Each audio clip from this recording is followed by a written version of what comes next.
And now to a story that's all new at 5:30. If you take a ride on Long Road in Grand Island, you can't miss it.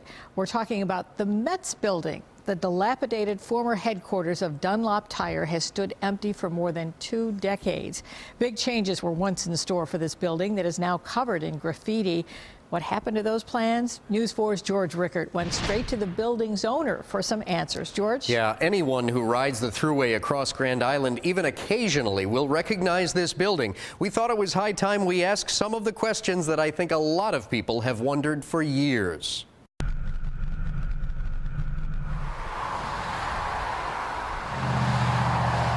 Over 72,000 cars a day that go by this facility. Off the Long Road exit of the 190, it's a magnet for graffiti. You can see all of this.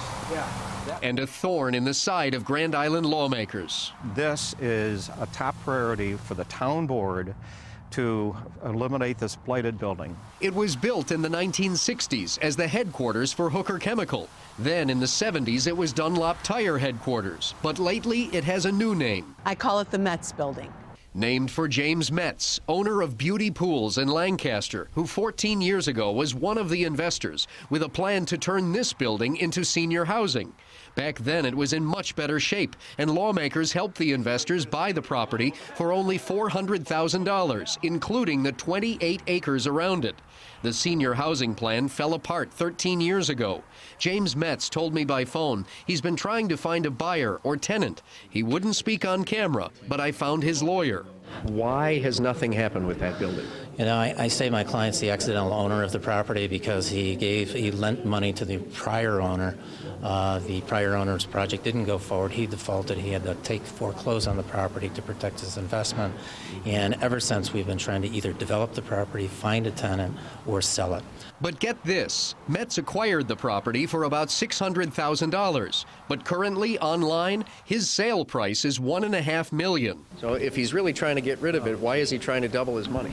Well, it's a difference between asking price and it was probably more than that. We've also had carrying costs. Buyers have come close but have been scared away by the cost of removing asbestos from half of the interior. If someone does take on this project, there's a $1 million state grant available for when it's brought back to market standards. We did a lot of work to get that money, and now it could go any time if we don't have a project that's viable. The town of Grand Island could take over this property if the landowner wasn't paying his taxes for at least 3 years. But James Metz is completely up to date on his taxes. He pays about $5,000 a year. But town officials can do one thing. Just a few weeks ago, they called Metz into court for failing to maintain the outside of his property. He didn't show and sent his attorney to court instead. But he will have to show for another court hearing this month. And people go to jail for much less. So he needs to keep his property in good shape. It's just an eyesore to Grand Island, and it could be such a tremendous asset if we could get somebody in here that would develop it, and I'm sure that they could make money at it. So, James Metz's next court date is February 13th. The judge wants him to appear personally.